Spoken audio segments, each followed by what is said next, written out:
सरकार 10-10 लोगों को नियुक्ति पत्र बांट रही है। मुख्यमंत्री आवास में बुलाकर जो काम आज तक हमारे पोस्टमैन करते थे, आज वो मुख्यमंत्री और हमारे मंत्री कर रहे हैं। कितने बड़े दुर्भाग्य की बात है। परंतु बागेश्वर में हमें ना तो प्रेस करने की आज़ादी दी गई, ना इजाज़त दी गई और ना ही वहाँ पर हम लोकल लोगों से मिलना चाहते थे, अपने युवा साथियों के साथ कुछ संवाद करना चाहते थे, ना हमें उसकी परमिशन दी गई। सरकार ने बड़े-बड़े वादे किए थे, खुद मुख्यमंत्री धामी ने बड़े वादे किए थे। कहा था कि जब परीक्षा कैलेंडर समाप्त हो जाएगा तो हम उत्तराखंड में सीबीआई ले आएंगे और सीबीआई से जांच करवाएंगे। सरकार को पता है कि हम लोग गलत कर रहे हैं, मतलब सरकार गलत कर रही है, क्योंकि सरकार ने तो बेवजह 307 जैसी धाराएं हम लोगों पर, हमारे युवा साथियों पर लगाई है। 4 दिसंबर 2021 को प्रधानमंत्री मोदी जी देहरादून में आए थे। उस दौरान भी हम गांधी पार्क में आंदोलनरत थे और उस दौरान भी मुझे 3 दिसंबर 2021 को जेल भेज दिया गया था। देखिए, वर्तमान में जो ये आंदोलन चल रहा है, ये इस बात से सभी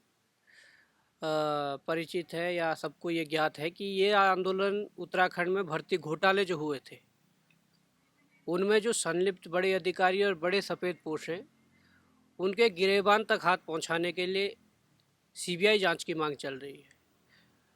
और इस सीबीआई जांच की मांग को लेकर आज तक 220 दिन यहाँ पर हो चुके हैं। हमारे सहयोगियों द्वारा यहाँ पर बड़ा संघर्ष किया जा रहा है और मुझे उम्मीद है कि ये लड़ाई तब तक जारी रहेगी जब तक हम इस लड़ाई को जीत न जाए। परंतु बड़ा दुर्भाग्य है कि बड़ी बड़ी बातें करने वाली सरकार, बड़े बड़े दावे करने वाली सरकार, बड़े बड़े होल्डिंग और अखबारों में फर्स्ट पेज पर अपने ऐड देने वाली सरकार, और सारे ऐड रोजगार और भ्रष्टाचार को लेकर रहते हैं। परंतु वर्तमान में धरातल पर स्थिति ये है, धरातल पर वास्तविकता ये है कि ना तो सरकार भ्रष्टाचार को रोकने में कामयाब हो पाई है, ना ही सरकार रोजगार देने में कामयाब हो पाई है। जिन भर्तियों को 4-4, 5-5 साल हो गए हैं, उन भर्तियों का अभी तक अंतिम परिणाम नहीं आए हैं, उनकी ज्वाइनिंग नहीं हुई है। बड़ा दुर्भाग्य है। देखिए, कुछ पुरानी भर्तियां हैं, वो चाहे पीसीएस हो, लोअर पीसीएस हो, वो चाहे अपने जेई की हो, एई हो, वो चाहे वन दरोगा हो, इस प्रकार की जो तमाम भर्तियां हैं, वो चाहे बीडीओ बीपीडीओ हो, सब पूरी पुरानी भर्तियां हैं और इन भर्तियों में अभी तक ज्वाइनिंग नहीं हुई है। इन भर्तियों के अभी तक कई भर्तियों के परिणाम नहीं निकाल पाए हैं। सरकार 10-10 लोगों को नियुक्ति पत्र बांट रही है। मुख्यमंत्री आवास में बुलाकर जो काम आज तक हमारे पोस्टमैन करते थे, आज वो मुख्यमंत्री और हमारे मंत्री कर रहे हैं। कितने बड़े दुर्भाग्य की बात है। 70-75 सालों के इतिहास में भारत के आज तक क्या पूरे भारतवर्ष में या प्रदेश में नौकरी नहीं मिली या नौकरी नहीं दी गई? क्या कभी इतने नीचे स्तर की राजनीति किसी ने की है कि वो एक पोस्टमैन की तर्ज पर वो उस काम को करे? वो लोगों को बुलाकर 10-10, 15-15 लोगों को ज्वाइनिंग लेटर दे रहे हैं, अच्छी बात है। परंतु मैं ये भी कहना चाहता हूँ, क्या जो भर्तियाँ लटकी हुई है, जिन भर्तियों में देरी हो रही है, इसकी जवाबदेही किसकी है? आयोग से पूछे, आयोग की जवाबदेही अपनी जवाबदेही तय नहीं करता है। सरकार से पूछे, सरकार अपनी जवाबदेही तय नहीं करती है। कभी मुख्यमंत्री से मिलने का समय मांगे, वो नहीं मिलता है। मंत्रियों से मिलने का समय नहीं मिलता है। तो ये बड़ा एक दुर्भाग्य है और बड़ी दुविधा है कि ऐसी स्थिति में किसके पास जाएं और क्या करें। नहीं, तर्क क्या देना है। सरकार को पता है कि हम लोग गलत कर रहे हैं, मतलब सरकार गलत कर रही है, क्योंकि सरकार ने तो बेवजह 307 जैसी धाराएं हम लोगों पर, हमारे युवा साथियों पर लगाई है। जब सरकार को पता है कि उत्तराखंड में भ्रष्टाचार चरम पर है और उस भ्रष्टाचार को उजागर करने के लिए, उस भ्रष्टाचार पर कार्रवाई करने के लिए हम लोग आंदोलनरत है, तो उनको सम्मान करना चाहिए। हम तो एक हिसाब से अगर देखा जाए तो सरकार के सहयोगी है, जो भ्रष्टाचार को ख़त्म करने में सहयोग करना चाहते हैं, सहयोग कर रहे हैं। परंतु सरकार शायद छात्रों को, युवाओं को, ऐसे युवा जो सरकार के खिलाफ बोले या नीतियों के खिलाफ बोले, गलत नीतियों के खिलाफ बोले, उनको अपना विरोधी मानते हैं। ये सरकार की मानसिकता है। और जिस प्रकार से हमें जेल भेजा गया, हम 8 से 9 दिन जेल में भी रहे, पर जेल यात्रा के दौरान जो घटनाएं हुई है, हाँ, हम तो जेल में थे, परंतु हमारे जो युवा साथी बाहर बैठे हुए थे, जो संघर्ष कर रहे थे, उनके साथ जिस प्रकार का जो मानसिक उत्पीड़न उनका किया गया, उनको डराया धमकाया गया, उन पे भी मुकदमे लगाए गए, वो बड़ा दुर्भाग्य है। इससे ये साबित होता है कि उत्तराखंड सरकार का युवाओं के प्रति क्या रवैया है, क्या युवाओं के प्रति उनकी मानसिकता है, ये दिखता है।